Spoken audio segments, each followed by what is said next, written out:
Hi guys, welcome to another episode of Controllers Katanas. I am Martin, aka Mario Cool, here with my friend Ian, aka Relic. So today we're going to start off with some anime as usual, and then later on we're going to do some of the darker shows we've been watching. So to kick us off, we'll get Ian to do this. Yeah, episode Over to 12 of you. Windbreaker, guys. We've got a bit of a sad week coming up, to be honest with you. We've got Windbreaker finale, Demon Slayer finale, Kaiju finale. So it's next podcast going to be some of the last times we speak about Windbreaker for a while. Last time we speak about Demon Slayer for a while. Last time we speak about Kaiju for a while. So we're sort of scrambling of what to watch next, to be honest with you. But we've got a few bits. We'll talk about that a little bit later on. But in terms of Windbreaker, it's another bit of I say a slower episode. It's not. It's still a good episode, to be fair. Last episode was good, but essentially this one kicks off where it left off, and obviously when it left off last episode, it was Sakura's being recommended as the grade captain. So he's the grade captain now. The dude with the headphones just starts yelling about how it isn't hard to make a decision because Sakura's like, I didn't even want to be the grade captain. Like, what's going on? What's going on? And basically, he's just shouting dead loud, and his mate just takes his headphones off, and he just starts instantly like speaking normal, like, "Oh yeah, so what it is, Yeah. right?" So then, he's like screaming off the top of his head, isn't he? Yeah, I think his name's Kaji. Kaji? I can't pronounce it. yeah, yeah. K A Is it K A Kaiju? J I, isn't it? Ka- Yeah, Kaiji. Uh, Kaiju? Basically, he's the grade captain for the second year. So obviously, um, Sakura and all his mates, they're the first years. So obviously they're the year above him. He's spun out because he didn't say he'll do it, but he's been Yeah. given it anyway. So he's like, all right, okay, fine, whatever, mate. Push into the role. Yeah, yeah. So got no choice. Been bullied into it basically. And you've got Suo and Neri. Obviously, they're always going to give him a hand and help him out because obviously there is good mates now. So they go to look to at that Sugashita as well. You know, the guy with the long purple hair. Because he's like, oh, we're really sorry, and he's just fast asleep. he's not even bothered, mate. Yeah. He's a funny guy. Funny Well, guy. they literally, basically, these Sakura and the guys have got no idea what to do as a grade captain. So they decide to shadow Kaji and get an idea of what a grade captain does. And at first glance, you sort of think basically being a grade captain is like being a manager at like a normal job where you basically get given something to do and you just delegate it to everyone that's below you. That seems to be what that is Yeah. happening most of the time. But Sakura's confused, as he normally is in these sort of social situations. He doesn't seem to think it's right, obviously, what he's doing, and that he probably should be playing more of a role in the job. And it's basically they think they're looking for a girl, essentially, don't they? This lady comes Yeah. out and says, "Oh, so and so's missing her. I'm so sorry, she's gone again. I can't find her." Turns out it's not a little girl; it's just a cat. And I Some was old like, little lady "It's just looking for there." a And cat. I was like, "Who is it?" And then it's like, "It's the cat." I was like, "What? Oh, it's a cat." For fuck's sake. To be honest, in the scene, I kind of knew it was a cat. I was like, Yeah, it's got to you be knew it was something. gonna be like a cat, didn't you? But like they Oh, tried to she's play gone it off missing almost. again. Yeah, they tried to play it Yeah, she's off, gone didn't they? missing Not again. they didn't want to mention directly that it was a cat. So obviously Sakura and Suo and Niri sort of full speed ahead trying to figure out where this little girl is, thinking it's like really, really serious, and it's like going to be obviously like a police matter where there's a missing child, and it's just a Yeah. cat. You do learn something about Sakura here though, that he's mad good at parkour, mate. He has like Yeah, it's 16, like doesn't he? Scaling that building it's and like a stuff. monkey. It's like a monkey in it jumping between the two boulders, like Yeah, he's straight sick, up this mate. building. Yeah. Jumping But through then like hedges, back yeah, alleys, and he's people's basically gardens in it. full speed ahead trying to get this cat, Yeah. and he gets to this bridge, and the cat jumps off a bridge, and then the Kaji guy with the headphones, he just comes flying in over Sakura's head straight into the river. Yeah. Um, but then you see him that like Sakura's situation turns out that his situation's same as Kaji's. It turns out he didn't even want to. He didn't want to be the grade captain either, did he? So Yeah. they have this little bit of I'm not really heart to heart, but they have like a bit of a chat about obviously various bits and bobs, and essentially he's the guy in second year that everyone's putting their faith into and their trust into, and obviously that's why they've given him the grade captain, almost like Sakura's situation. So there's a They scene. the scene straight after that made me laugh. But if you've got some comments on that bit, yeah. Yeah, that Kaji's saying like basically like he didn't do it. He got all the strengths for it. He uses his mates. His mates have got different kind of strengths that bring different things. So he uses them, and then obviously they rely on him, and then he just tries to do his best to make them happy. Yeah, And so obviously the class happy. Yeah. yeah, like I said at the start, it sort of plays it off like I said, like a manager sort of role where he's delegating it, but it's not. It's like it is just a team unit where everyone's got their purpose within the team and the different roles in the team to obviously to make it work and to make obviously the roles and stuff all gel together for one good unit really, which is what Sakura, Suo, and Niri are doing, and you find that a little bit more about that out later in the episode, but. It's the part where he goes back to that cafe and he's still carrying that granny to the cafe. And he passed through the door. He's got like no sleeve. Yeah, it's because we've been thinking about what that Kaji said. Kaiji. What is it? It's Kaiji. Kaji. It's Kaji. I don't know how to pronounce it without butchering. It's got to be Kaji. It's Kaji. Kaji, It's got to be, mate. Yeah, so he's been thinking about all what Kaji said and this role that's been given as the grade captain. Yeah. And how he's going to do it, because he's been literally thrown in the deep end, hasn't he? So he's a bit nervous. Oh, yeah. He didn't know what he's going to do, and he's literally losing sleep over it. It's like we mentioned in obviously last episode as well, or it might have been the episode before.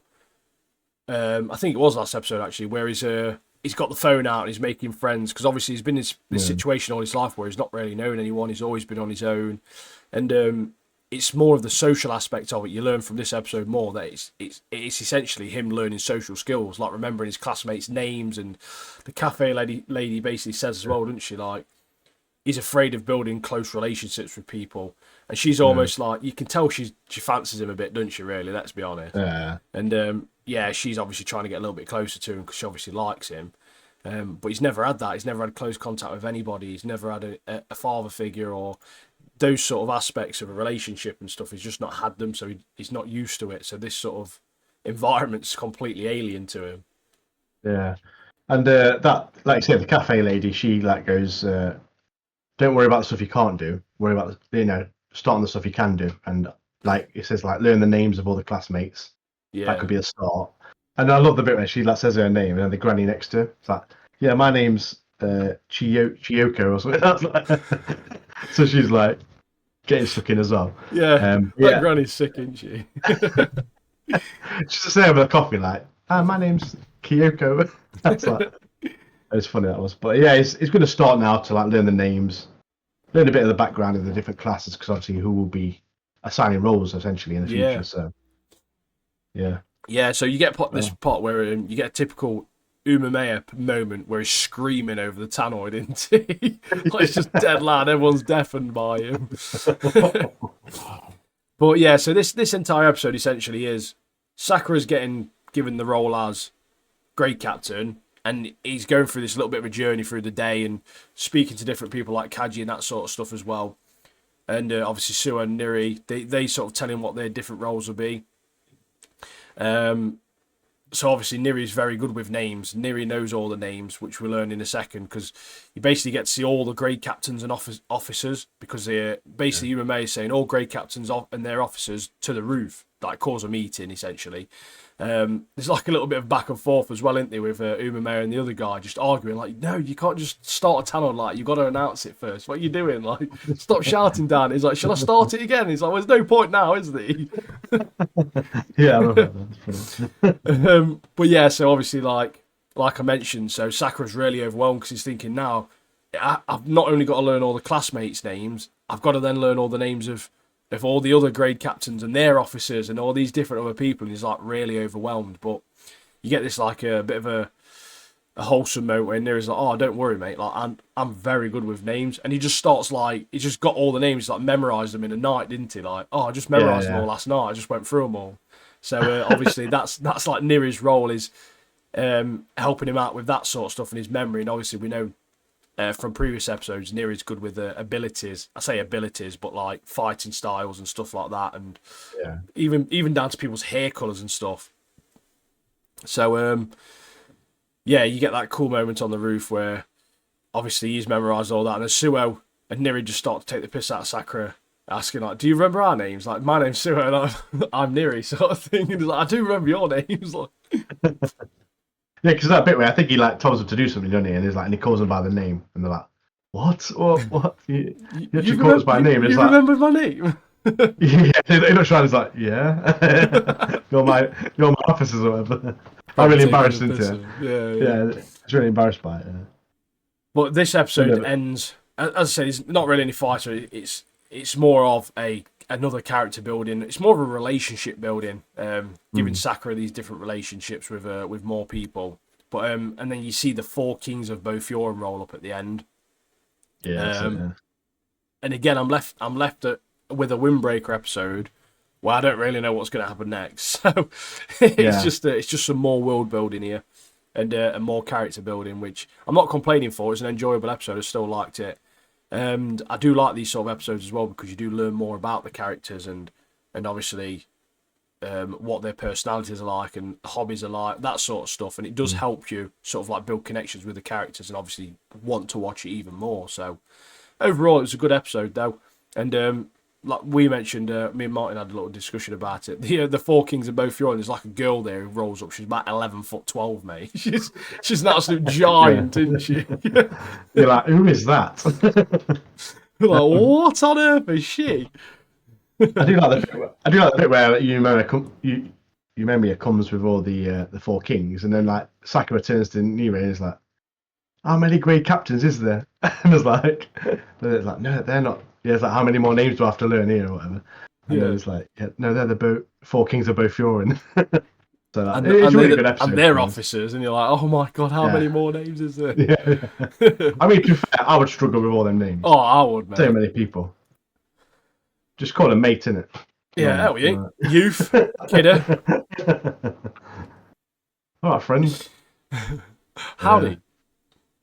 I don't like you say though. I don't know where the finale is going to go. That's it comes out today, doesn't it?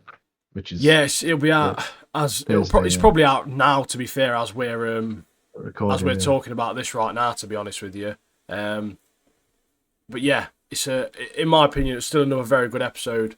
I did enjoy it, and in speaking of enjoyable episodes, mate, Kaiju number 8. I'll let you kick this one off, Mark. But this is one of my favourite animes, mate. Genuinely, like in recent years, mate. I'd say in the last sort of like 4 years, this is probably, if I could list this in the last 3 years animes I've seen, this is probably in my top 5, mate, by far. I've absolutely loved every second of this anime, mate. I really have. Yeah. But yeah, I'll let you kick this one off, mate, because I know you're excited about this one as well. Yeah, like I say though, like with the anime, like I had kind of a break for a bit from anime, and I came back to it, and like to start off again with this, like it hit the nail on the head, mate. It was just so good. Like just get back into it, get that love for it again. But yeah, so this episode, These last three, mate, Windbreaker, Kaiju, obviously Demon Slayer, we've already seen Demon Slayer before, so it's a bit different. But just those two anime alone have been very good. I'd call them very good introductory animes. And if there's anyone I knew that was trying to get into anime, who liked sort of action fighting style, I'd recommend both of these because they're going to be short. They're very good, well animated, well written. The characters are very sort of like funny as well, especially in Kaiju. Kafka is a great character. He's a great main character. So yeah, it's very good anime. It's very good. yeah, with Windbreaker, obviously because it's like all about fighting, isn't it? One of my mates, he loves fighting stuff, fighting games, fighting shows and stuff. I was like, I keep messaging him like, you need to watch this, you need to watch this. Get on it. There's literally guys flying, kicking people. You need to get on it. Yeah, literally, mate. Get on it now. Okay, so Kaiju number 8. So last episode we found out, well, they all found out Kafka was Kaiju number 8. So at the start of this episode, we have this like council meeting, like elite council of the defense force, having this discussion as to what to do with him. Shall we alert the media? Shall we not? Shall we destroy it? Shall we use its body as weaponry? Should we keep it and use it as a living weapon? So all this has happened. It flips to Kafka captured in a embraced in a chair. Wonders what's going to become of him. He's worried about his friends, what they might think. And Hoshina enters with the soldiers. and he's going to be transported to the HQ. He tries to apologise to Hoshina, top bloke, Legend. but he tells him to be quiet. And then outside, they take him outside, and he walks through all the soldiers, doesn't he? All his friends, all the officers, and he walks past, and he thinks about his mate Ichi, who's been with him through all of it. Legendary bloke as well, to be fair. Yeah, he don't dare look at him because he knows he must be so mad at him for what happened. And obviously all the other people, all his other friends in the officers' unit, that he kept this like one hell of a secret from Mina, Ashina, and Furuhashi, and all those. All the boys, mate. Yeah, and then he thinks, oh, they must be so mad at me. And as he gets into the van to be transported, Ichi comes behind him, doesn't he? He goes, that he has faith in that he will return to them. So it must have been like a great relief for him. And Ichi, what a true friend he is throughout all the series. He's a top bloke, isn't he, mate? He's getting stronger as well, so he's going to be a good asset to the defence corps. But he's just, like you say, he's a proper true friend, isn't he? Like the way they've built him up. Yeah, it's like I remember at the start of the series, it was like working with him as an apprentice, wasn't he? Yeah, and he was getting through all the crap jobs, like clean up all the fucking crap and stuff out of the kaiju now. They've been from literally cleaning up body parts to obviously being obviously quite not high up, but like doing well in the defence corps. So yeah, they've been on a long journey, haven't they? So yeah. Well, it's been a great journey. So okay, so back to it. So now in the episode, Kafka's in the back of the van where there's no cameras, and then Mina shows a softer side of her. We obviously know she's a badass, but she shows a softer side to her. And she says, I'm putting together a testimony of footage to help you, to prove that you're a human, so to save him. And she's also going to have this defense where she tells him about all the good work he's done as an officer. Yeah. And it kind of reassures him that no one in the 3rd Division thinks is an enemy.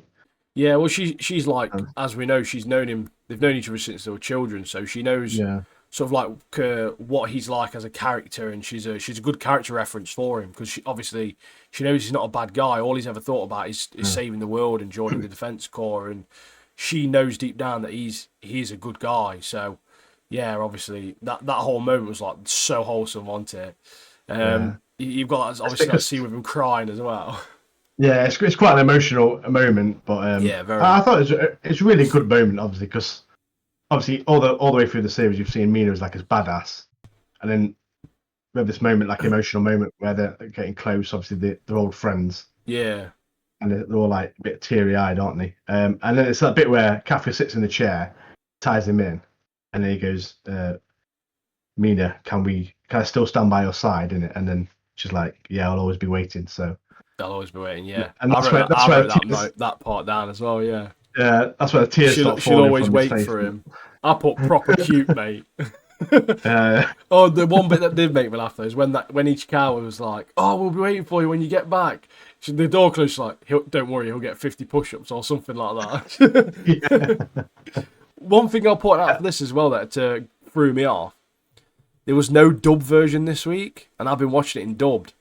The dubs aren't out until like July the 6th and July the 13th for the next 2 episodes, so they're a bit behind on the dub, which obviously I've gotten used to all the dubs characters' voices now. So watching it in subbed, it proper threw me off. Obviously still just as enjoyable, but yeah, obviously when you've learnt the voices and stuff, it's a bit different. I was like, it's like watching a different show.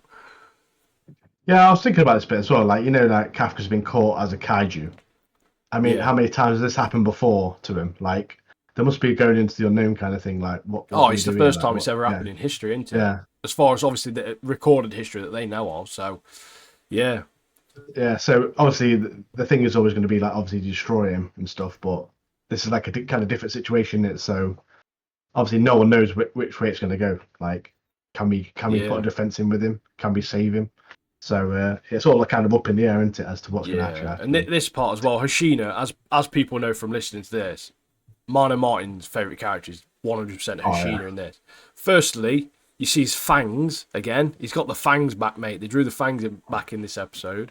Yep, Dracula's back, yeah. But when he got everyone to like salute Kafka, mate, and then he was making out Oh he was yeah. saluting Mina. Oh, what a legend, mate! He's such a good character. It's like, oh no, we're just The saluting our captain, leader, isn't yeah, our it? Captain Mina. It's like, all right, okay. If it's anything other than that, and obviously realistically, it's not. It's for Kafka, isn't it? Because obviously they Yeah. all believe in him. So Yeah, Kafka gets. We've seen this bit where Kafka gets secured and imprisoned in the maritime base. It's literally behind like 6 solid steel doors, so they kind of all know the power of the Kaiju number 8. yeah, So it's like, literally, let's make sure he's in there. He's tied to a chair as well, yeah, and it's got all these they've got his doors. readings, haven't they? They know he's a Yeah, unit, don't they? Also, yeah. Shinamiya's dad's a unit. He's massive. Shit No, beard, yeah. but he is massive, mate. I was gonna say that his beard is the It's just, worst, I don't know mate. why they've drew the beard up to the eyeballs, mate. This is the only part. This is the only part that's annoying me about this entire show is the way they've drew his beard. Yeah, it's like I don't know. Like, do you go to a barber's for that? I don't know, or is he just like kind of like a Wolverine character? Like he just lets his beard just go mental. You know what I mean? Wonder if he's got a template I and he don't. just spray paints it on his face or something. Yeah, it must do. Yeah, it must do. Yeah. Okay, so in the episode now, like several weeks later, we have all Kafka's friends sitting around. They're all chilling, probably on like a break time. Um, Furuhashi sees that Ichi's obviously feeling down because he's worried about his Yeah. mate. He tries to cheer him up, doesn't he? What does he say? Oh, he's like, how can Kafka be like Kaiju number 8 when he's got no spare tire? He's got a spare tyre, yeah. How's that old man, Kaiju number 8? He's got a spare tyre. Um, yeah, and then obviously the other girl, who, I can't remember her name now, but there's another girl that he saved in that other episode. She mentions that, oh yeah, he saved me. Oh, yeah, she's from the other, like, group, isn't she? Yeah, I can't remember her name. Yeah, I can't remember either, but I know exactly what you're talking about, yeah. She's that, is Yeah, she that freaky one? No, What's no, that it's not freaky her, is it? girl's name? Oh, it's not now.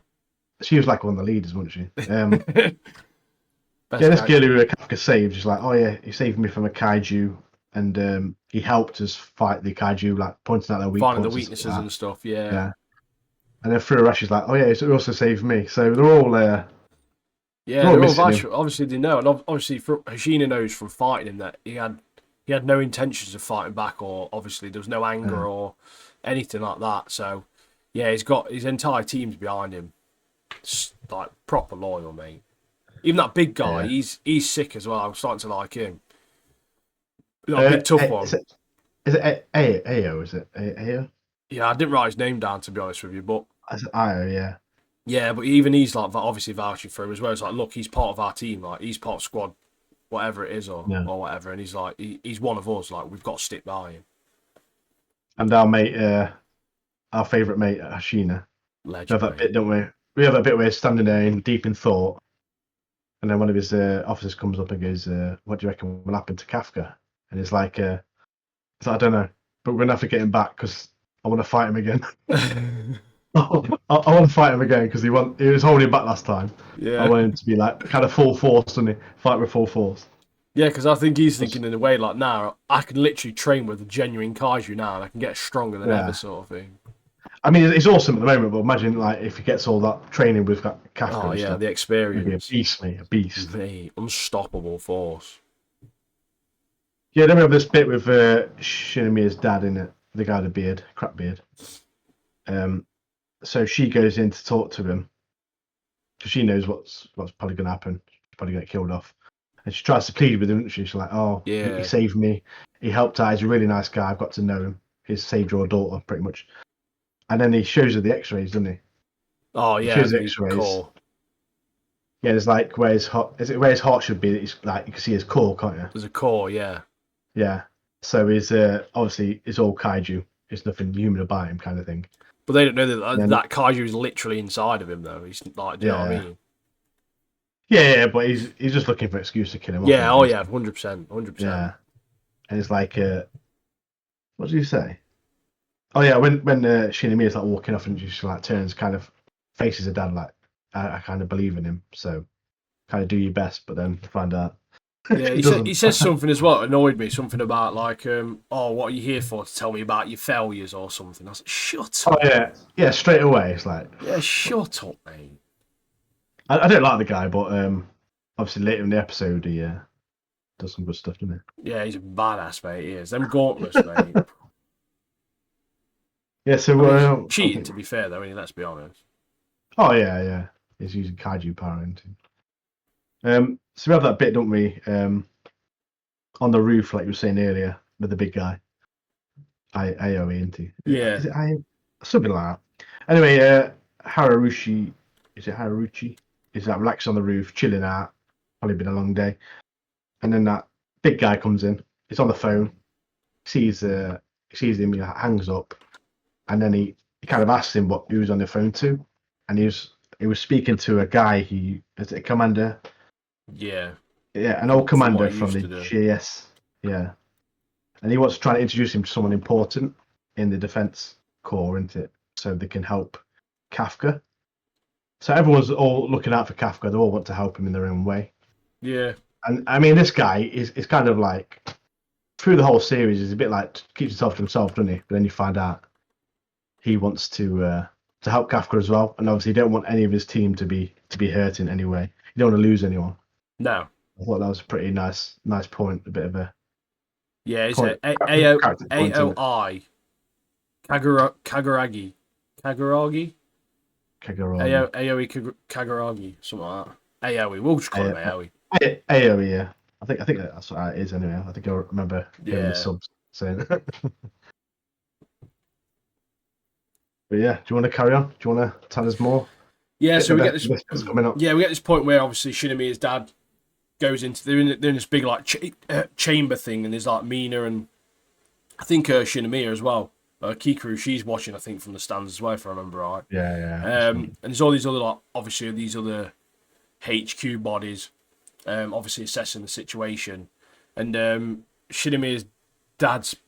He's got these like gauntlets, and he's got his suit on. He's got these sick, massive like gauntlets on, and basically you learn here this is how they've turned the weapons, like the kaijus, into weapons. So basically, these gauntlets he has are from the powers of Kaiju number 2, which is 100% Godzilla, by the way. Like definitely Godzilla, and you know you look at the flashbacks, and you get this sequence basically where he's like Kafka's. He's gunning for Kafka, basically. He's trying to just eliminate him. And I think what he's trying to do is not necessarily kill him, but he's trying to damage him enough to make him, or to make everyone see that he is a kaiju at heart, and that he isn't a human, or his intentions aren't good or anything like that. He's trying his hardest to anger him and obviously show a nasty side to him. And you get this point, obviously Kafka's not attacking back. His Kafka is obviously a good guy, and he's blocking. But these gauntlets he's got, he's literally ripping his arm, like literally ripping Kafka's arms clean off his body. And oh mate, it's just constant, like one thing after another, and he has to finally use full kaiju form, which is like, I really didn't want to do this, because he's only turning like one of his arms into kaiju form, or like his legs into kaiju form. And you get this like point where Kafka goes to like jump in midair or like move, and he's like, what the hell, nothing's happening. And he looks down, mate, and he's got no legs. He's literally got no legs or anything. He's just a sandbag, mate. He's got no arms or legs. And then he goes into this sort of like meditative state where you think, oh, he's like, is he dying or whatever? And like he's essentially inside of the body of the kaiju, and he's like, what's happening? Where am I? And essentially he zooms out and he's in full kaiju mode, but Kafka's no longer got control. It's literally just this kaiju now that's got control. And then it's like that. It's like the virus thing, isn't it, inside him? The worm thing, isn't it? It's like that fly thing. Yeah. It's completely now took over his body, and he has no control. And then you get the classic, nobody loves you the way I do. Do do do do do do do do. And then it's just over, isn't it? Fucking cliffhangers, mate. Yeah, the cliffhangers like literally like runs at Beardy, like back to fucking murk him off. And then that music comes nobody loves you the way I do. Gets me every time, mate. I just can't help but laugh every time it happens now. Yeah.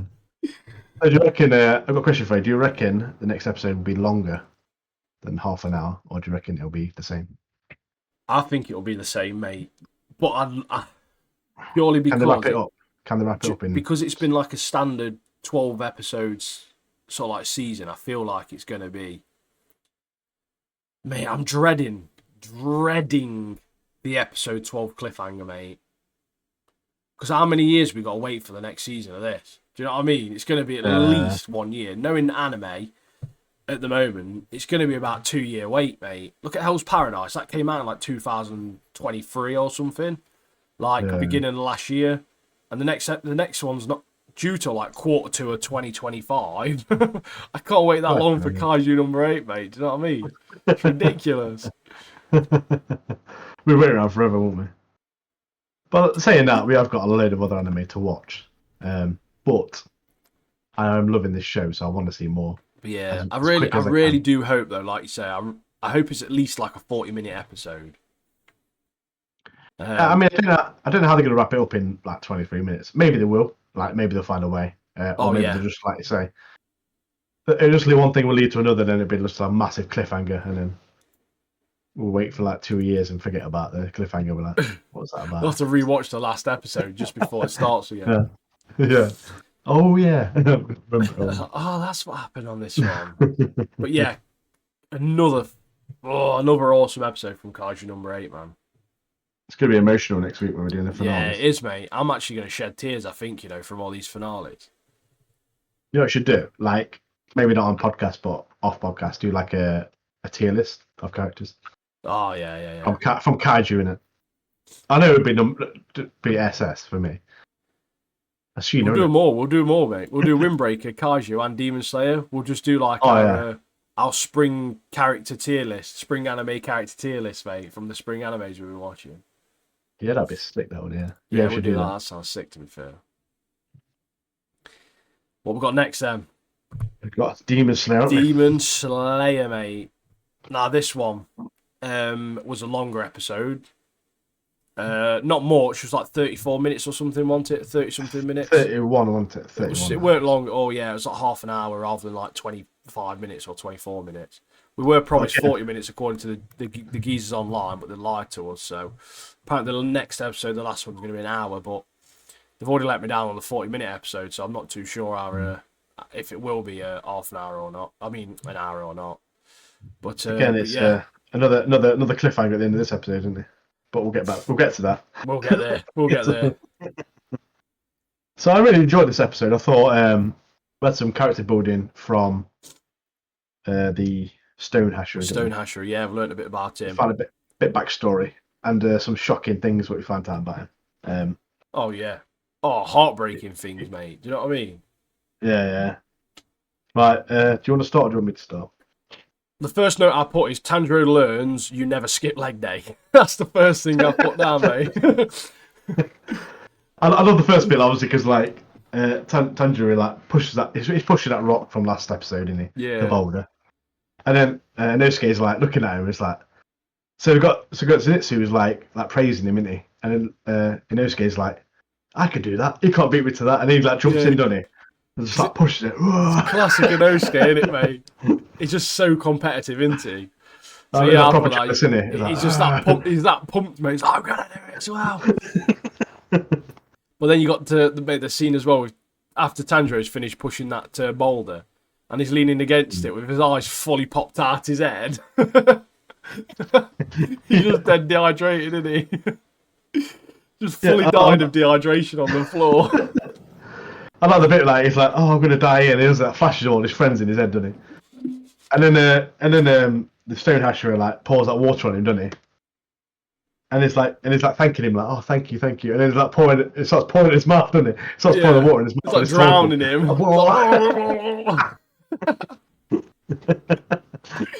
See, I love this anime because like obviously you've got the scenes of like demons getting their heads chopped off and all that lot, and like emotional scenes of people getting killed off. But then you have these like really funny scenes, but just and then you got these like heartbreaking backstories like we get with this guy and stuff as well, and it's a very good all rounder, isn't it? It's a really good all rounder. Yeah. But I think the animation style and the drawing of it makes it so much more comical. Like that part with his eyeballs, mate, sticking out his head, genuinely made me laugh. I was proper laughing to myself. Well, that's the I was most laughing my head Demon off at Slayer the. thing ever. I was laughing a bit where he's like literally trying to like thank him. He's just like pouring He's water down trying his to gullet. talk. And He's like, like, just drowning, isn't he? No more. I'm finished. I'm all right. I'm all good. I'm all good. um, yeah, so we have this bit, don't we, where they have a bit of a heart to heart, don't they, Stonehasher Yeah. and So the is Stonehasher it? obviously really respects Tanjiro, Mm, essentially, doesn't he? So he's because he's a very selfless character. Tanjiro is where you get a lot of main characters and a lot of characters from anime where a lot of the stuff they're doing is either for their own benefit or to better themselves. Just because they want to become stronger for more power and that sort of stuff. Where Tanjiro is literally only getting stronger to help protect people and help protect his sister, and everything he's doing is none of it's for him. It's all for everyone else, and obviously the Stonehasher can see that. So yeah, he obviously yeah. opens up, and I'll let you talk about a backstory, mate, because I'll start crying.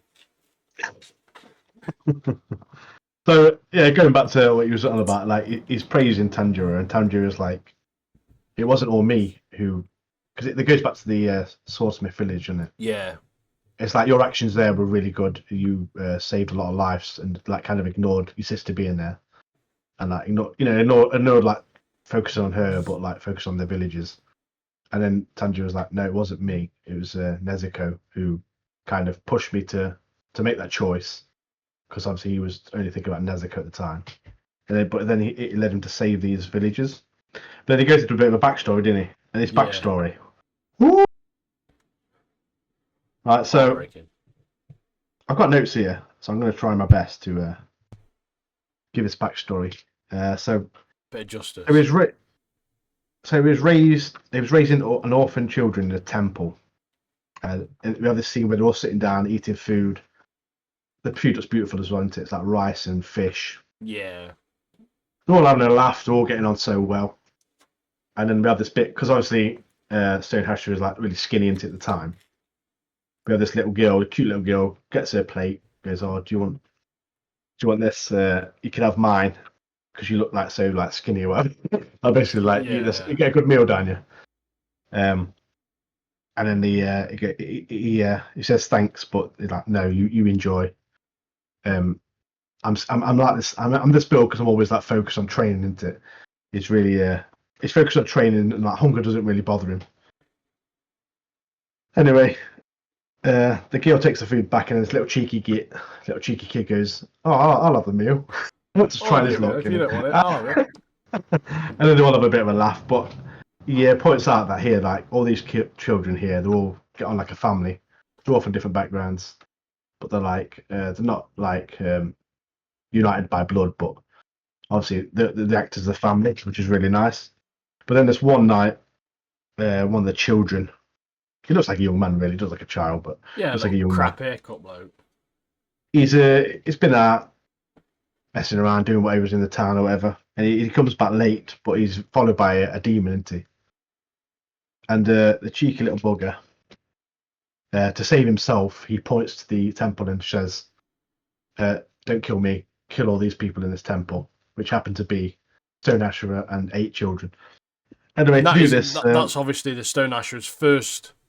Obviously, he didn't know that at the time, but that's his first instance of a younger person, a child, being selfish, yeah, not selfless, and obviously yeah, just thinking about himself, which is obviously why yeah, he cares a lot more about Tanjiro being the way he is.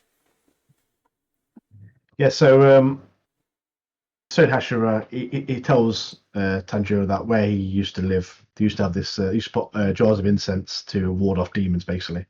Yeah, it's that This little, wisteria, isn't it, or whatever he's calling it. yeah, wisteria incense, yeah.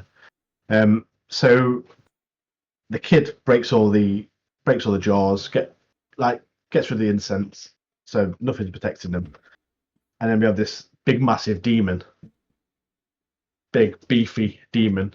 He comes to the temple, doesn't he? Everyone's asleep. Opens the door. The little kid like wakes up. Like, what's going on?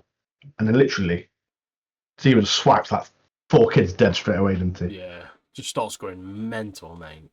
Field day for him, And isn't it? it literally, yeah, just kills them off straight away. And you're like, what on earth's going on here? And then obviously Stonehenge tries to protect the other 4 kids. and then we find out some things about. We find some things about him, don't we, in Stone Hashira? Yeah. So we find out he's blind. I You've got, didn't yeah. know that. I mean, I kind of figured that, to be fair. So he's got no pupils. That's how they usually draw blind people, innit? But they never really hinted Yeah. at anything like that, did they? So It got me. I was stunned. I was like, hey. yeah, I was like, literally, just like Even he can't even yeah, see. yeah. So anyway, these kids they ain't got much faith in him, have they? They just the abandoned ship kind of thing. They try to run off. Yeah, Even kills them all. But then we have this one, the little girl, the cute little girl. girl. She's obviously staying behind Stone Hashira. She was the only one. But then we have this scene, don't we? Stone Hashira knows he's got to protect this little girl, and he goes into like a blind rage, doesn't he? Yeah, Fury mode. mental. And he literally smashes this demon to pieces, doesn't he? Gets him on the floor. He literally rips his arms clean off his body, mate. Like, yeah, he's skinny and like hardly get any. He's got hardly any energy because he's not eating much food or anything back then. So imagine what he's like now, mate. Like beefed up like he is now. Do you know what I mean? The demon manages to get like a slice across his head, doesn't he? Cuts his head, which obviously that's how you see he gets the scar, which I thought yeah. was a nice touch as well, showing that part and everything. But then he admits, like, when he's literally pumping this demon, like smashing his face in, he tells Tanjiro, like, I didn't even realise my own strength, kind of thing. Yeah. I didn't realise I had this strength in me. But he's literally just smashing this demon. Obviously, he destroys the demon. But then we find out in the morning, obviously the demon's faded away. So it's just Stone Hashira, this little girl who's freaked out now for seeing this sight at night. She's literally the same age as my daughter. Yeah, so she's seen this awful sight. Demon's vanished and is just surrounded by dead kids.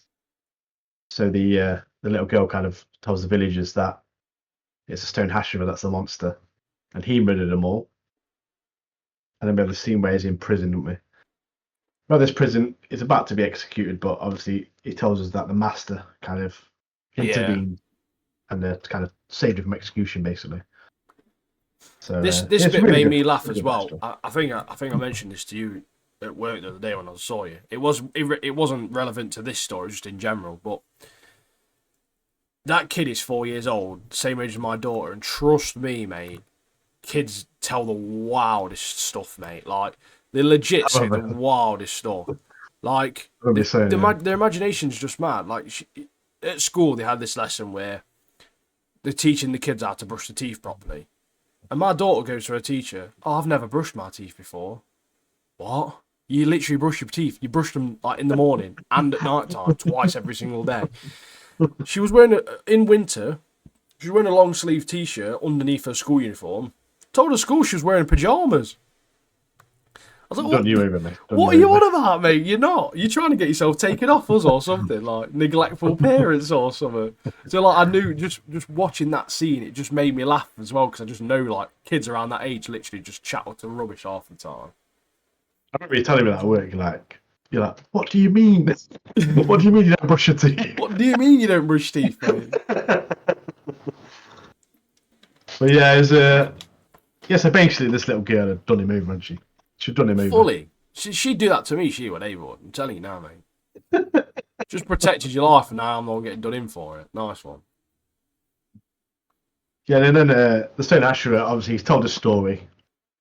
And he goes, at first he was suspicious, wasn't he, of Tanjiro, of what his intentions were. Yeah. But then, over time, through his actions, he's proved to be this, like, what's the word? He says he's pure and single-minded and a special person. And I like the bit as well. He goes, now I'll help you not stray from your path, the right path. And he kind of puts his hand on his head, doesn't he? Yeah, makes him look tiny. He puts his hand on his head like a reassuring pat on the head kind of thing, like holding his head. Obviously, Tanjiro tears up and he says thanks, doesn't he? And then we have this, and then that's the next scene, isn't it? Do you want to talk about it?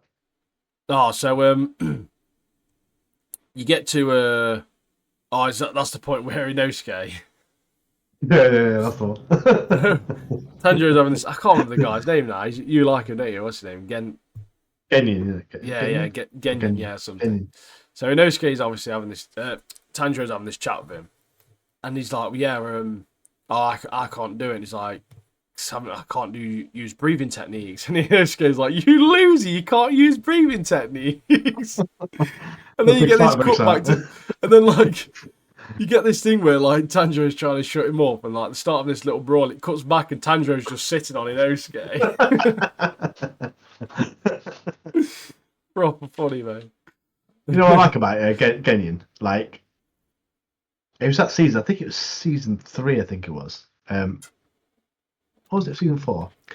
It's a bit when in the forest, isn't it? And then you find out this Genyon can literally like he drinks the blood and he goes like he turns into like a demon kind of thing. He's there with his like sawn off shotgun, just going around just like blasting people, folk with a shot, like ripping people, just start smashing people up. I was like, this guy's awesome. Yeah, he's sick, mate. He is sick. But yeah, he was in the test one originally with Tanjiro, and like back then I was like, nah, this guy's it's a bit arrogant, it's a bit crap. But nah, yeah, he's learning. He's growing up. He's growing up, mate.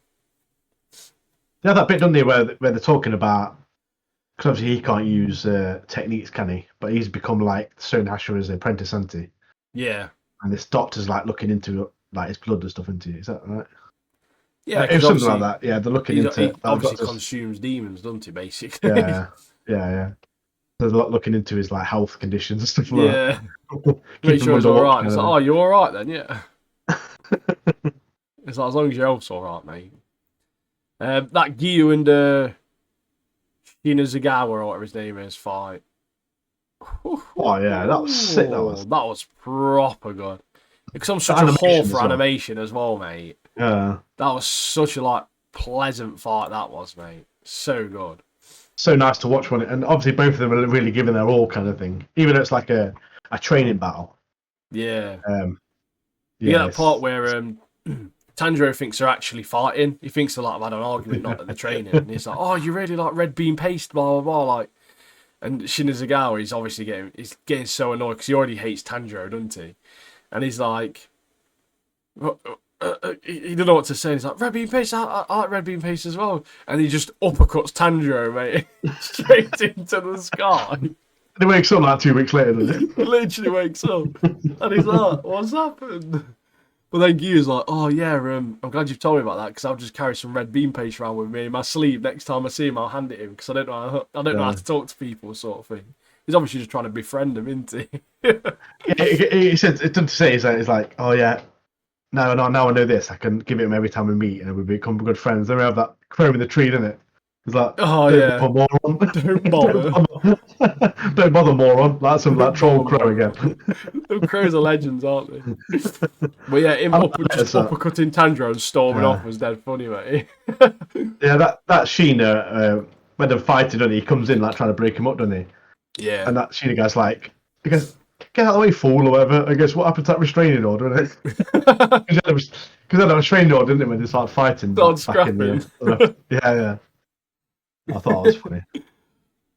That Sheena is a bit of a knob, isn't he? But he's a good fighter, isn't he? He's a good character. He's strong, and he's obviously if he's on their side, he must have good intentions, really. Yeah. But that part where he senses the eye, mate. Oh yeah. Oh, that was sick. To be fair, and he like just catches it mid-air, and he's like, looks to, he's like, "What's this? We've been infiltrated." And he's like, "Oh, mate." Yeah. Then we have that scene, don't we? Yeah, Michael Jackson, mate. Michael Jackson, Muse and Jackson, mate, isn't it? Where you got him, number one, he's just walking through into up to the gate, and it's like dead misty and stuff. Yeah. It basically he's found the master on it. He's found the master through, and then obviously there's like this little scene where he goes. He's like, like obviously he's near enough on death's door, isn't he? So. Next episode is going to be crazy, mate. I'm telling you now. It's going to be such a good episode. Yeah, so you see that demon looking around with all the eyeballs, the never stopped eyeballs. Yeah. And you don't really see much, obviously. And Sheena grabs that eyeball and is like, but then you don't really know what happens. And then next minute, Muzan's walking through the courtyard to the master. Yeah, it's like, what? It's Phantom. Oh, mate, it's going to be this next episode. I really do hope it's an hour long. Yeah, the master. It's going to be so good. Yeah, the master. I reckon he's got some powers, you know. I reckon I'm not sure. I think he's a bit of a demon, you know. I do. Yeah, it's got to be like Yoda, isn't he? Some Mulligan. Yeah, It I looks reckon like it'll be he's about mad. dead, but then he just got some powers in it. I reckon it'll be sick, you know. Because even though like Muzan's got to him and he's like right in front of him, like talking to him, he don't seem scared, does he? Nah, he's not Even though bothered, no. he's pretty much dead anyway, but Oh, he's not scared. yeah, realistically, he's not bothered, is he? Like, Yeah, it's like, oh, just kill me, please. No, but he doesn't seem that scared, does he? So I'm looking forward to seeing what he can bring to the table if he does. Unless either he that just or gets they'd wiped straight literally, away. maybe they're like old friends or something and they know each other. You don't know. Yeah, We'll find out. yeah. But Bit of speaking of backstory. powers, talk about the boys. 1 hour long. Yeah. Boys Right. episode 4, mate. Obviously, we discussed a load of boys episodes.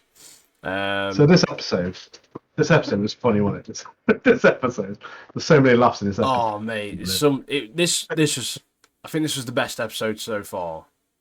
Yeah, This was, I think, and you've probably got more notes than me. But one of the little things I liked is you got that little link between the spin-off show.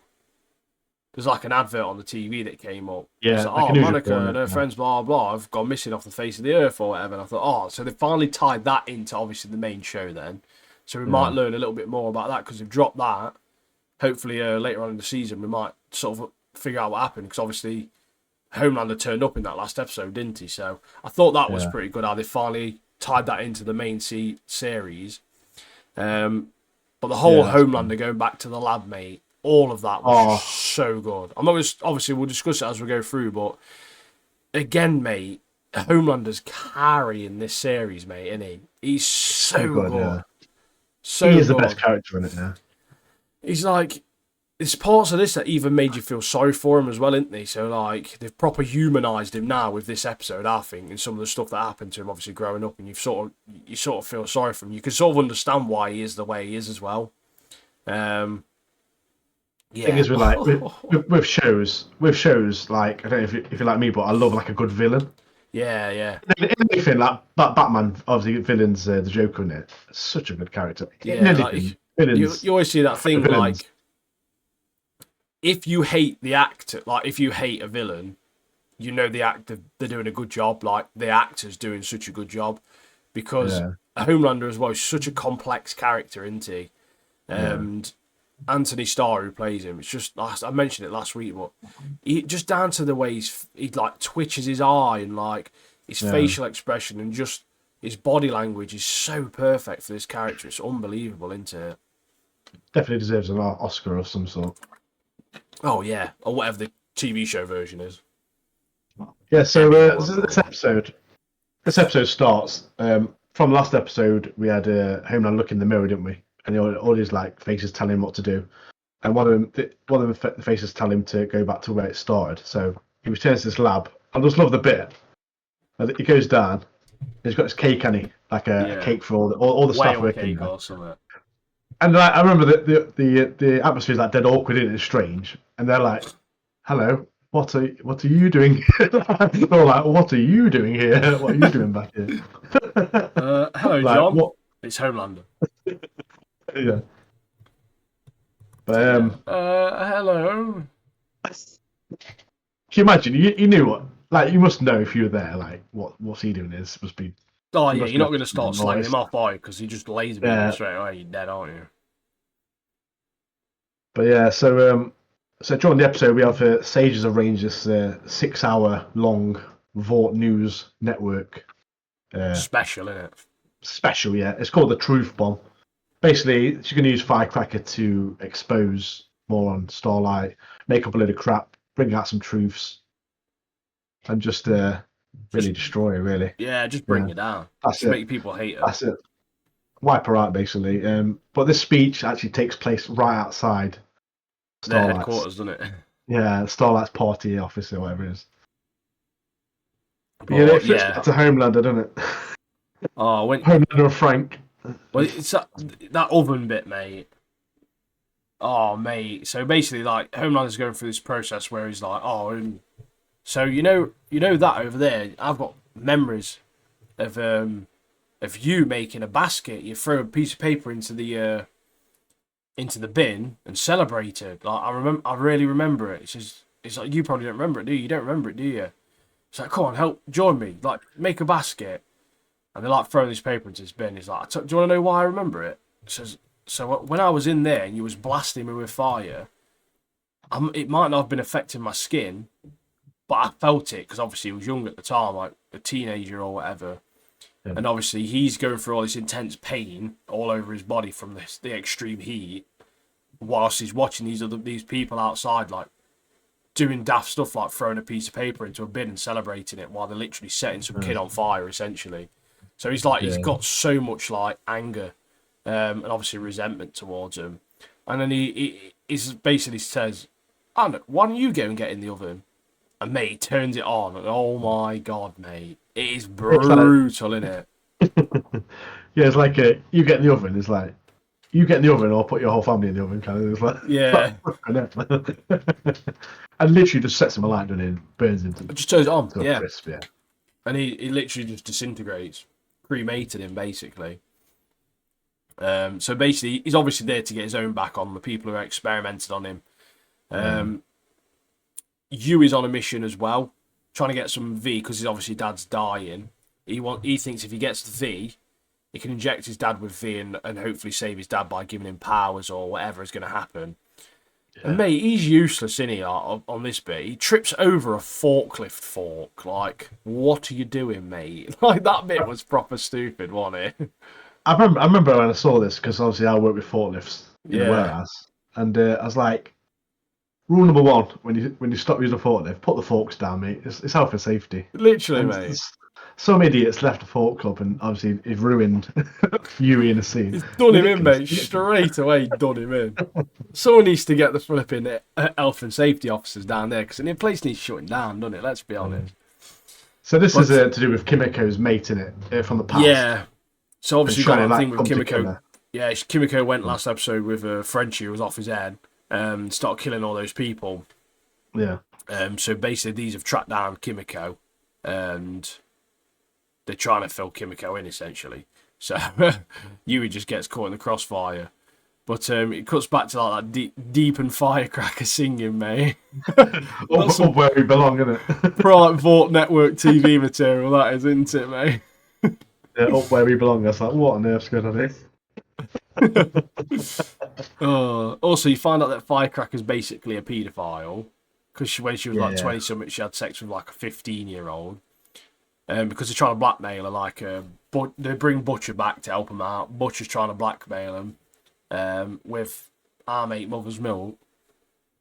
And they've got this evidence on her, or like, just bring the past up, and they show her, they like, not jump her, but they find her backstage.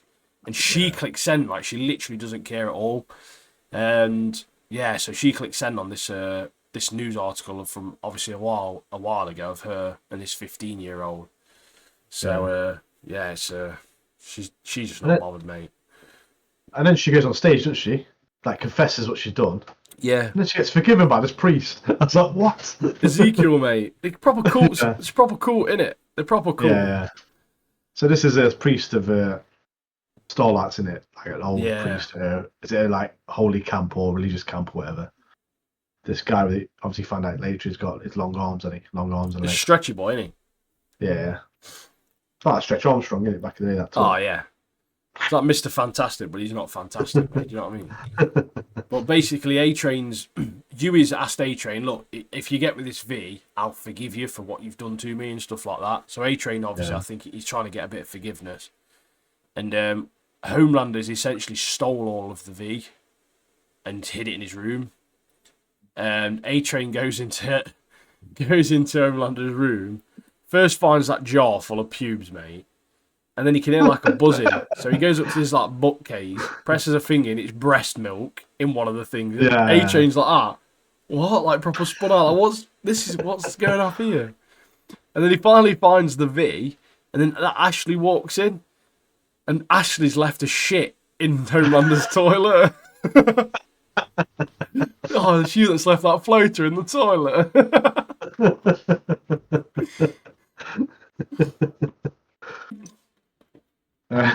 It's just that bit proper made me laugh, mate. That's such a petty thing, isn't it? cleaning a bit with turd in the toilet. that bit of Atrium when he goes in, he like gets some pubes. He like looks like really close in. Like, what is this? He's proper spun out, isn't he? He's like, what is it? And they realise that, what the hell? I put it back. He's like, I'm putting that back, mate. This is not real. But they kind of both agree, like, oh, I won't say I saw you here, and I won't say I saw you here. So they're kind of like working together to try to get out of the situation. I won't say anything if you don't say anything. So yeah.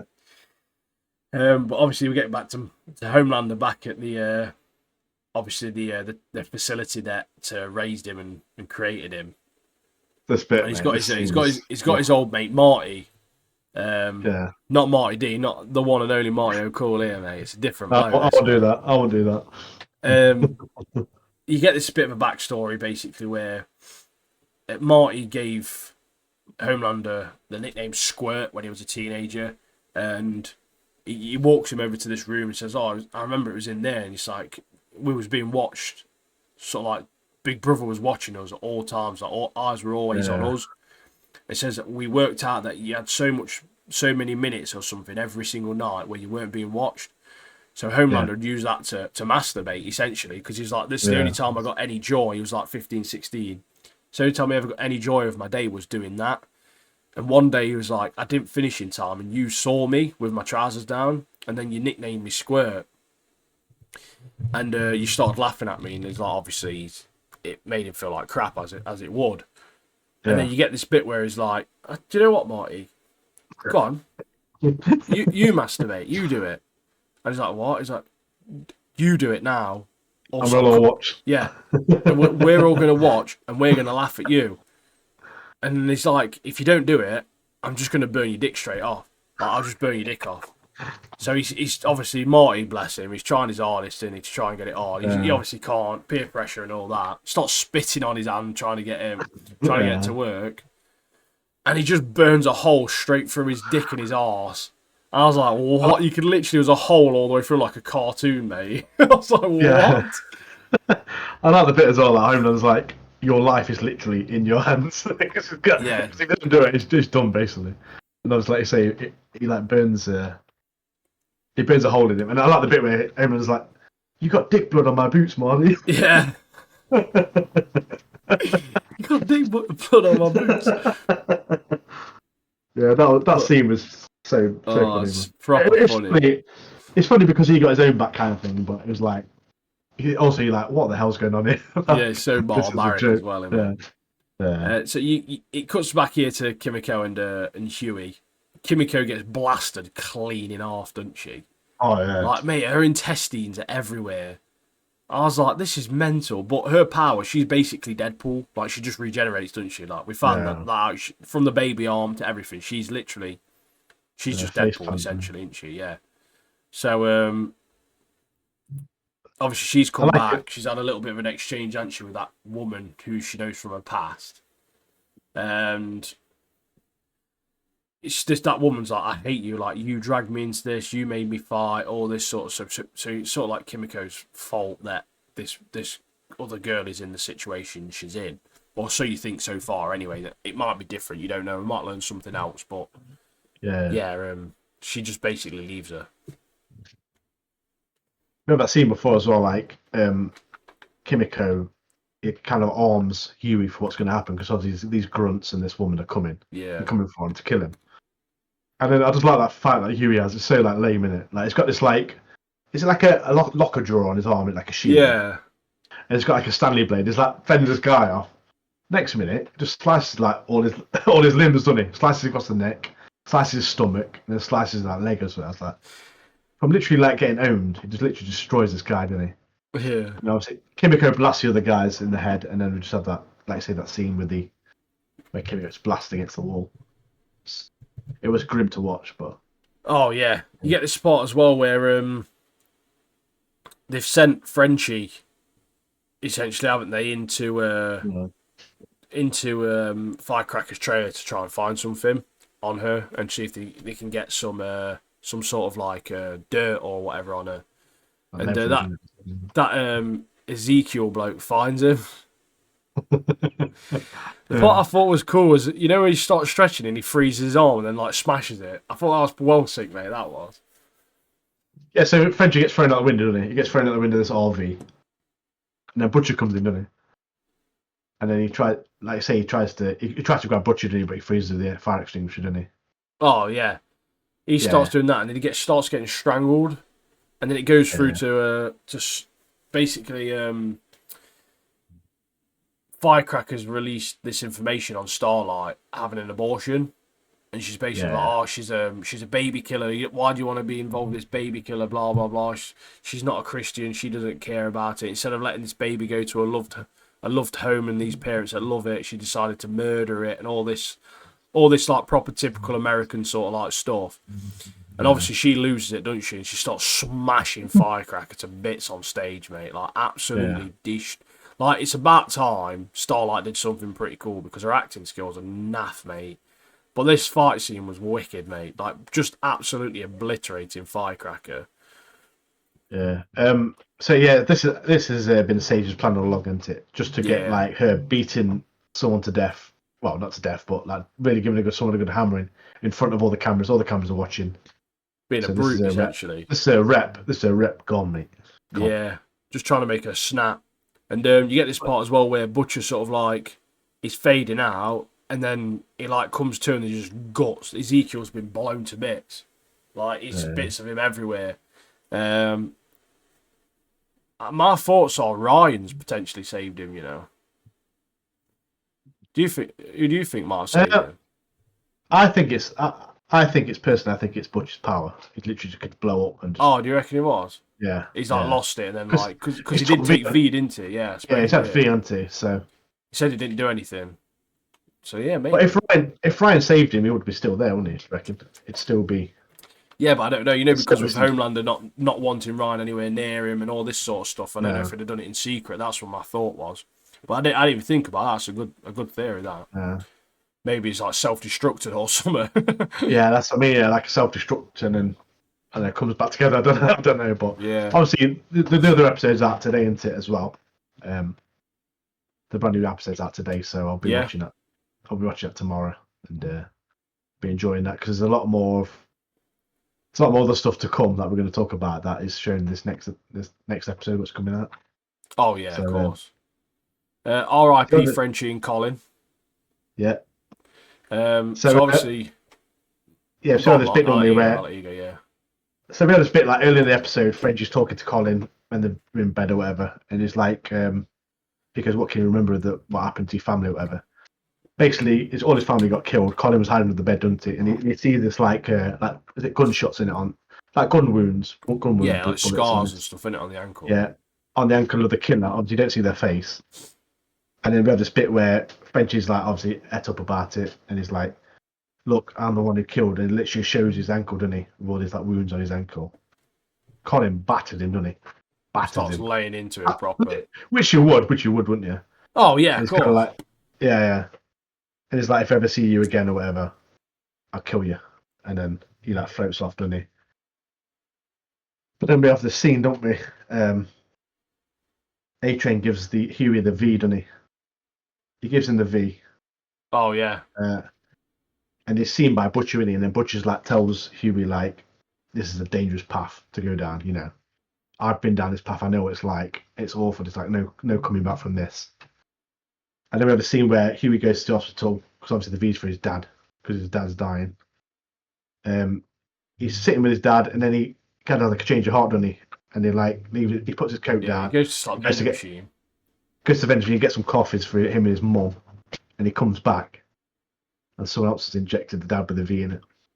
Gotta be Which the I'm mum, mate. assuming, yeah, assuming it's his mum. Isn't it? Yeah, she looked a bit like not shady, but like yeah, like up to something. Yeah, So oh, and you got that part as well, Sister Sage, with freaky Deep thing where Deep gives her that lobotomy so she loses her intelligence. Because oh her yeah, power is her brain regenerates, which is why she's so smart. Because everyone's brain stops developing at 25 or whatever, but hers just constantly regenerating. So she's obviously can basically hold a lot more knowledge.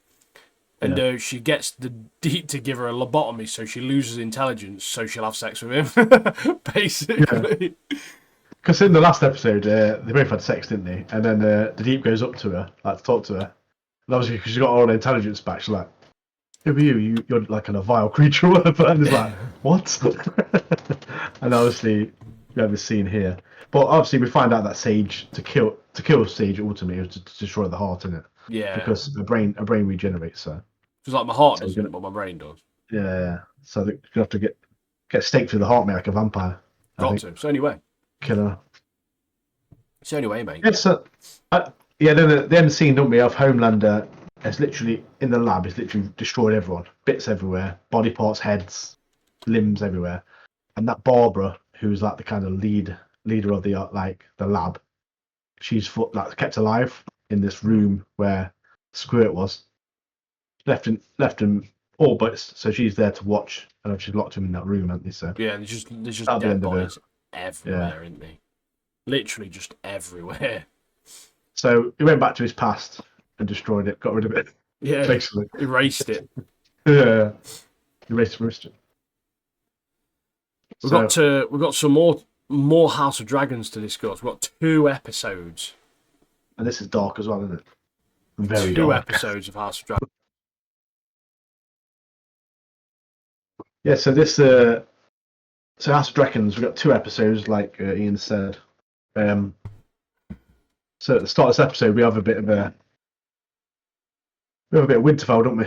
Oh, cheeky little Stark and the Night's Watch, mate. So we have a crow flying, don't we, in this cold conditions, and we're like, yeah, it's got to be the north. It's got to be England. It can only be Night's Watch, mate. Yeah. I'm a Stark. I'm from Night's Watch. We're watching Norfolk Wall. So my first thing to put was Matt Smith was a shit doctor, but a decent inbred. To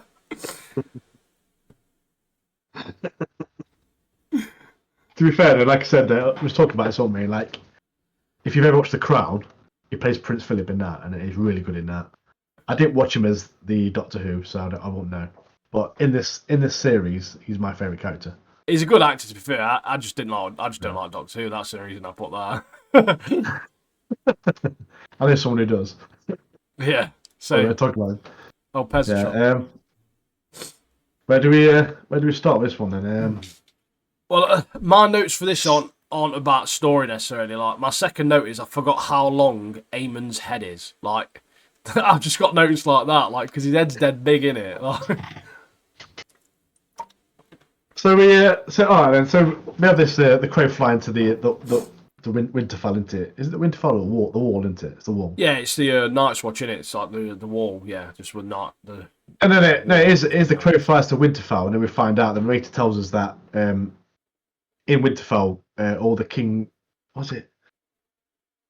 Yeah, that the Night's Watch is full of criminals and bandits, but tradition's passed down that each household is chosen to go to the wall, isn't it? That's right. And then we have this guy who's chosen. They say it's an honour, but this guy gets chosen. It looks like he's crapping in pants, and he's like, "Oh yeah. Crap, I've been picked." And then we see him going to the wall, don't we? But yeah, that was a funny one. I think they're trying to like gain people as well, aren't they? For like for their armies and stuff, trying to gain allegiances, and obviously because of the Starks are there, I think they want Winterfell on their side, sort of thing. But he's like, I can't leave the North. It's like, oh, it's just what you doing, mate. You're like just wildlings, and he's like, trust me, mate. Look out there. And he looks out, and this guy's like crapping his pants, isn't he?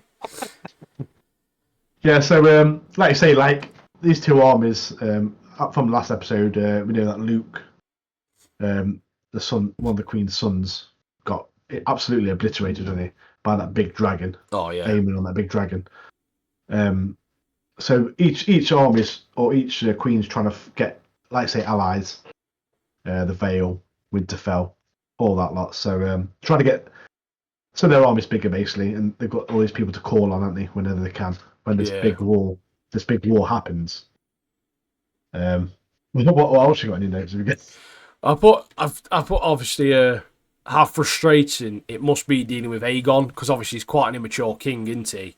And they've obviously trying to deal with him, and he's just he literally doesn't know what he's doing at all, does he? Like, it must be just so annoying. Yeah. Like, they call in this meeting, and he just he ain't got a clue. Like, he literally hasn't got a clue, mate, like, at all what he's doing, that Aegon. And Yeah, it's like they have a meeting, don't they? And like they're discussing like affairs, current affairs, and stuff like that. And like I say, Aegon ain't got a clue, has he? But Hightower, Otto Hightower, even though I hate him, he's such a he's an advisor, isn't he? He's the hand. yeah, He's yeah. a So free he's like, he's kind of keeping him like, in he's kind of check keeping things almost, going. yeah. Yeah, in check. Yeah, that's right. He's keeping things in check. But As much as all you the hate him, he sort of knows how to run things as a king, and obviously what kings require, because obviously he was the hand for the previous yeah. king. So we have so Prince Rhaenyra. She's obviously she's grieving her son. She found out her son's dead. She goes away for a bit, and then she She finds this basically ring, goes doesn't to she? look. Yeah, she goes to look for Yeah, a son's remains. Essentially, you get so this she scene finds the where I thought to yeah, go myself, on. like, there's like a fisherman, isn't he?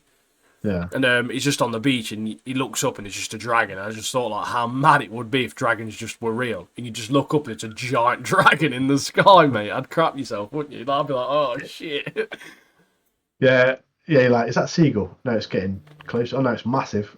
All Yes, right. go. Yeah, we have the scene, like I said, we have the scene that Aegon's so inexperienced, and we have the scene where the sheep farmer in it is like, uh, the crowns took off, like some of my sheep were 10% or something. Yeah, Took 10% of my sheep, and Aegon's like, yeah, it's all right, I'll give it you back. And then Otto walks over to is like, no, the sheep are for like our dragons to feed because they're going to be battling soon, and obviously we need them. And then there's like, yeah, sorry, we can't help you with that one. And then we have the Smithy, don't we? He comes up, a Smithy called Hugh. He asks for the payment of the work of the smithing to be paid in advance. yeah. And let me see Otto Hightower kind of walking over to Aegon again, doesn't he? And Aegon's like, no, this is going to stand. This is going to stand, kind of thing. Before he can even say anything in it. What else we got? Oh yeah, yeah. Rhaenyra's obviously looking for her son's remains. Like you say, she finds the wing, doesn't she? Mm. And then, yes, basically, she just starts mourning him. She just starts crying and stuff, and then, like, she basically wants Aemon dead. And Yeah. I agree, to be honest with you, because I don't like his head. Yeah, I remember this woman from the first series. I don't know if you remember the white worm in it. Sounds like a Oh yeah, dodgy bird. Isn't it? So basically, she's trying to escape on a ship, isn't she? I believe. She gets taken to Damon. Damon asks, like, we find out that she worked for Otto Hightower just for the dollar. She wanted money. She didn't have any loyalty yeah. to him. And then obviously because he's in prison, they kind of like offers her. He goes, "You can be free if you give me some information that will help us basically avenge their son, well, the Queen's son." And as the episode's called, "A Son for a Son," so they want payback. And Damon's kind of leading the charge in that he's planning something, isn't he? And Oh, obviously he massively. gets this information, doesn't he? So we get this information that in the castle they're having like rat problems, aren't they? They're having rat problems. They have all these rat catchers, don't they? Let me just find my bit on this. We've got so many notes. I need to write that one. Yeah, so Damon goes and he finds this scroty-looking bloke with the information given from the White Worm, and this guy, this guy's awful, and he looks like a flipping scrote, doesn't he?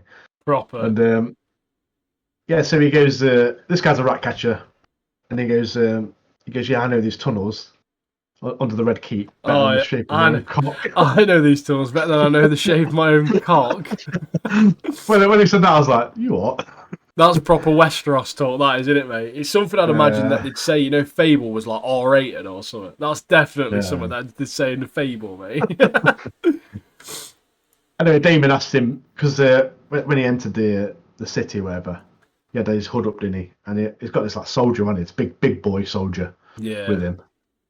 So he plans. He's got this gold. He gives him half to this scroty bloke. I think in the book he's called Cheese. This guy's called the rat Oh, is catcher. he? I believe he is. So he gives this gold, and the plan is him, Cheese and this soldier's going to go into the Red Keep under the tunnels, go in and kill Aemon, who killed Queen's son. That's the plan. Yeah. Do you want to say the next bit? 1 second, cat's trying to get out. Oh, I was good. Okay, I'll carry on. So the rat catcher and the soldier enter the tunnels. Quite easily, he knows the tunnels. That shape his own cock. He knows the tunnels. They get through. They get through. They get up to the Red Keep. They walk past a drunk Aegon and his friends. And then we have this bit where the rat catcher's like, "Well, I've done my bit. Upstairs is where the royals sleep, innit? So that's your job." Anyway, he gets gripped up to the wall, doesn't he? By the soldier. Yeah. And he goes, "No, you're kind of going your whole way, you know, you're not backing out now. You want the gold, you're going to come with me," kind of thing, and do this job that we've been given.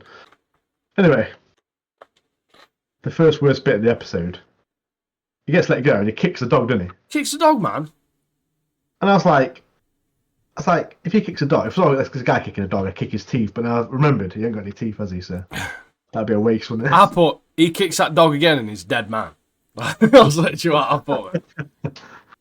Yeah, I know a lot of people online when that dog kicking scene, people didn't like that. Oh, they were raged about it. I mean, I was upset about it. I was raged about it, mate. And then I watched it for another 5 minutes, and then something else happened. Do you want to explain this bit? Do you want to tell us this bit? Yeah. So basically, like Martin says, they're finale. looking for the royals, like quarters, so to speak. So they're trying to find the bedrooms to figure out where they are. So they go into this room, and like one of the Targaryens is there, and there's 2 kids, and they're basically like threatening her, and they say, "Look, it's a son for a son. Rhaenyra sent us, blah blah." Even though she wants Aemon dead, all they're thinking is, "Oh no, it's still a prince regardless." She makes the woman say, "Tell us which one the boy is." So she points to this baby. She grabs the other one, runs off, and there's just like screams, and they literally, honestly, mate, it's the most savage way to end an episode. They literally chop this kid's head clean off, mate. I mean, you don't see it, but you hear it, don't you? And it's so grim. Yeah, it's so mental. Grim. Like, yeah, right. Yeah. Apparently, in the books, like this scene in the show was really bad. It was really bad, like gruesome. I was shocked. Yeah, a proper stunned, mate. I was like, what on earth? But apparently in the books, it's like twice as worse, like how it's described and stuff. Like apparently these 2 guys, like they torture. I can't remember her name. Basically, it's Aegon's like sister / lover. Mrs. Yeah, because obviously they wanted to incest, aren't they? So, it's basically they grab her and they torture her in the book, and then she gives up the information of which one. But such a dark episode. Wasn't it? Yeah, it's Game of Thrones, isn't it? You expect it. Like I put down at the end of that, I put there's going to be a war after this, like an all-out war. So episode 2, as expected, Aegon King's gone mental. He's declaring war. Obviously the kid's dead. It's Alicent's obviously grandson that's been killed. But Otto on this bit, mate, what is he yapping, mate? Kid's head's been chopped off, and he goes, "Some good may yet come of this." What? Literally, like your great grandkid's kid head's just been chopped off, mate. What are you yapping about? Like, it's like, oh, it's a sad event, but some good. What? Shut up. Yeah. So yeah, obviously they caught the bloke who did it, and he's just spilt the beans instantly, mate. Anti, like, no torturing.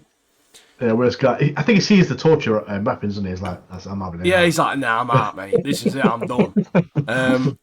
How's he not know about snitches getting stitches, mate? That's what I want to know. Do you know what I mean? But that big hall as well, that big hall that they're all in with Rhaenyra and stuff, proper sick, mate. That is like proper medieval to like fancy masterpiece in it with a big open fireplace and stuff. It's proper good. I like the bit as well. Like after the guy spilled the beans, the snitch gets spills the beans. Aegon comes in here with a mace and just caves his head in, doesn't he? Just proper fills him in straight away, mate. Blasts him. Got his like revenge, kind of bit of a revenge in a certain way. Got one of them who did it. But The dragons are proper cool, mate. Dragons are, aren't they? Proper cool. I like the bit as well where like Rhaenyra finds out what happened at King's Landing, and she's like, "I'd never do anything like that." Yeah, and then Daemon. the camera flicks past like Daemon. And Damon's like looking around like, "Yeah, I don't know, would do such a thing." I don't know. And obviously, you get this part where they then have this like full blown like argument about it all, and then Damon just takes his dragon out for a spin, mate.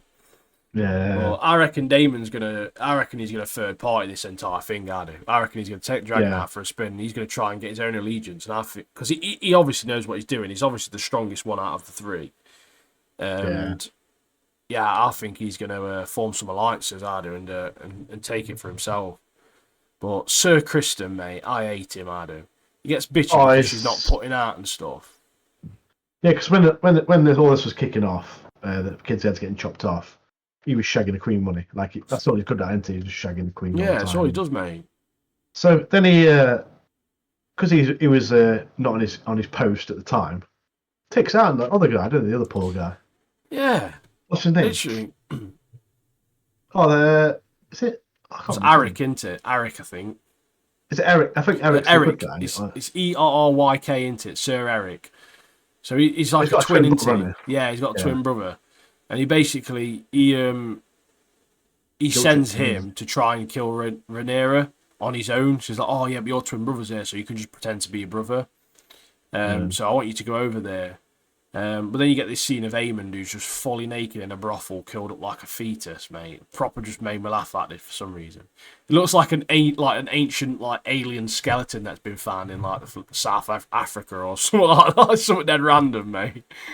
Yeah, but it reminded me of that bit in Men in Black where they open the skull up, and that's like alien. It was that bit, wasn't it? 100% that bit, mate. Is it? Yeah. So we have this bit where obviously they've got the information about the rat catchers. So literally every rat catcher in King's Land has been hung and killed off. But I like the bit of that. You see that guy, don't you? Cheese, that scrote, is hanging by his neck. And then the dog's like looking at him like, that's what you get, mate. That's what you get for kicking me. You know what I mean? Like, dog's like, dickhead. Touch me. It's like, touch me and see what happens. You know what I mean? So he's got his little revenge on him. I just love how there's some mad names in it, but then you have like Damon, Adam, Alan, but they just spelt a bit different to how than the traditional way of spelling it is. Just run out of names, and they run out of ideas, and like, I'll just call this guy Alan. But yeah, who's catching rats now anyway? Now they've all been hanged. It's gonna be like plagues coming, isn't it? That dog, isn't it? It's that dog. It's gotta be. It's gotta be just a dog. Dog's gonna get his own little firm together, isn't he? Well, 95% of the people in this show are just selfish, though, aren't they? Like they're so selfish. Anything they do is just for personal gain. Hardly anyone is loyal to anyone. That's why it's just falling to bits, mate. Like Otto, he's just been booted. Yeah, he gets blasted out, doesn't he? Yeah, there's going to be a lot of chaoticness. He's booted him and then given Kristen Hand of the King. Obviously, doesn't know he's shagging his mum, does he? Yeah. I like a bit as well, like the Queen's daughter.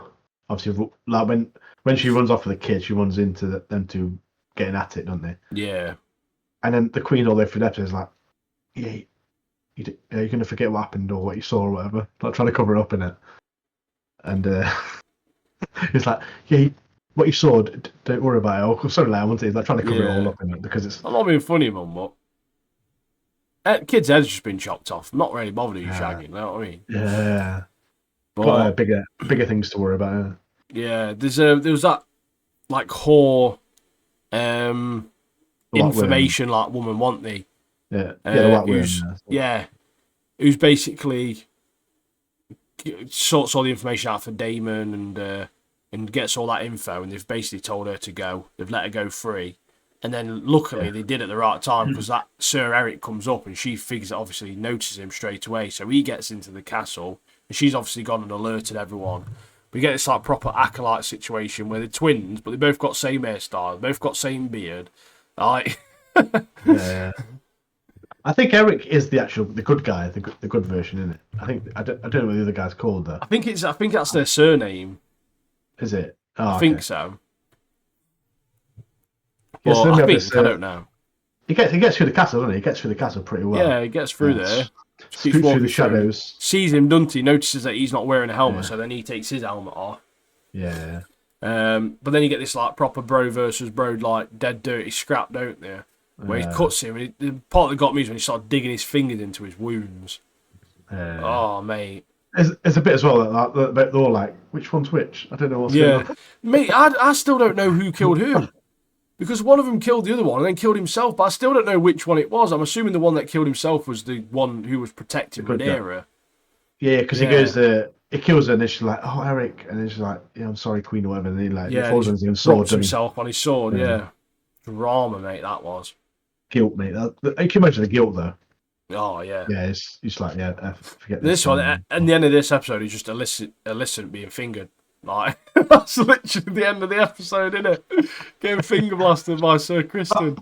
Not quite the cliffhanger I was hoping for. Yeah. Like the animes, but that's what you get. Climax incoming. But like I say, I hope Damon does go off on his own. Oh, yeah. I think he's going to build like an army, like I say, and go third party them and try and become the king. I think I purposely. I mean, you can find all this stuff out because it already exists. The information already exists, but I try and stay away from it. Yeah, I try and stay away from any like the wiki pages or out like that because obviously it tells you family trees and like you can find all the information online. But for the sake of these podcasts and stuff, I'd like to come to my own conclusions because as well, people that read the books probably aren't getting as much enjoyment out of it as what we are because we don't necessarily know what's coming next. It's the same thing with anime where people that read the manga sort of have an idea of what's happening and what's going to happen next. Whereas I quite like to see, have an idea of what's happening. Yeah, I like the surprise of it all. Whereas sometimes I watch an anime, and if I really like it, I'll start reading the manga for it as well after I've watched it. But yeah, I like the element of surprise. I like to be surprised by obviously what's to come next. So. Got some very, very big things to come next week. Obviously, with the finales of 3 of the animes we're watching. Emotion. Very emotional. We've got obviously House of Dragons episode 3. We'll talk about that next week. The Boys episode 5 already because they released 3, so we're deep into that. And then we're probably gonna have a little bit of a discussion of what animes to come next. So there's a few we're looking at. If I'm honest with you. The summer anime list is looking pretty dead at the moment. So we're looking at a few to pick up, aren't we? We might talk about some ones we've been watching. Like have a little discussion. I've been watching Vinland Saga recently. I'm about 19 episodes through on the first season. Absolutely fantastic anime. That is, loving it, mate. Honestly, the story, the animation isn't phenomenal on it. It's obviously good enough and it does the job. But the story, mate, the storytelling on that is so good. The characters and stuff on there, like the building of the characters and the world, and obviously it's close to home. Like they go to Derby in it where me and Martin are from, and you see like the River Derwent and stuff. And it's like like literally go past that like quite frequent and stuff like that. So it's pretty cool. There's a Suicide Squad Isekai coming out. We're probably going to have a look at that and pick that up, but we'll discuss that next episode a bit more anyway. Yeah, I remember watching the Vinland Saga because I'm on season 2, but I've not watched it in a while. But I remember like when I was watching it at the time, I was like, oh, I wish someone else was kind of watching it with me, like watching it at the same time so we could discuss it and stuff. Yeah, but it is a great show. I mean, I need to pick it back up. But I think we did talk about watching Blue Lock, didn't we? Maybe. Yeah, we got Blue Lock. New Blue Lock season comes out October, so we'll be getting up to date with Blue Lock for October, so we can watch that as it's coming out in October and discuss that live, obviously on the podcast. Yeah. And it's trying to catch up on stuff now before it comes out. But with summer, there's loads of just dead weird stuff like coming out, like proper random ones, like something about being in Russian. I don't know, some weird stuff. It's the sort of stuff that gives anime a bad name. Yeah, but we've got like a load of shorts on me that we're like queuing up, ready to go. Yeah, so I've got a list of stuff. Martin's got a list of stuff. It's just I was supposed to do it today. I was off work today. There's kids' sports day. I had some car stuff to sort out, and then I fell asleep for like 2 hours in the middle of the day. It's like a nap from like 12 till 2, so I didn't get anything done. It can't be a good nap sometimes. It's needed. It's needed. Yeah, it was, to be fair. It must have been. Didn't expect it. I weren't planning it at all. But yeah, I've got a lot of exciting stuff to come. So looking forward to kind of sharing it with everyone on. Yeah. Oh yeah, Um, definitely. And we appreciate people obviously being here and sticking around with us and yeah, and listening and watching and liking and subscribing and doing all the good stuff. and we keep saying join the Discord. That's where the No action one's is. joining the Discord. Get in the Discord. We want someone to talk to. We need more people in the Discord. We're sick of talking to each other, aren't We we? got That's good what it is. memes, mate. Come check the memes. Yeah, so all our tier lists we do as well. That's all dumped into the Discord, isn't it? All Yeah. the tier lists. Like I say, we've got memes. We've got stuff on music, wrestling. Because we did a wrestling tier list, didn't we? And we did a wrestling episode as well. So Oh yeah. yeah, we've got loads of stuff about wrestling there, Got gaming, everything. anime. Literally We everything just up want there. yeah, we just want people's views on animes they're watching, maybe suggestions, games as well. Yeah, just to share thoughts on different things. That's what it's all about, isn't it? Yeah, man. Yeah, we hope you That's like this it. week. Some tears will be shed next week, I will admit, from the end of all this good anime we've had. And then a Your continuation of stuff tissues. we're already watching. So yeah, we're gonna have a bit more of a discussion, I think, next week on what we're going to be planning for the week after. So make sure, obviously, you stick around for that next week. And yeah, hope you all have a lovely day, a lovely weekend, and we'll see you next Friday. Peace out. Take care, guys. Bye, bye, bye.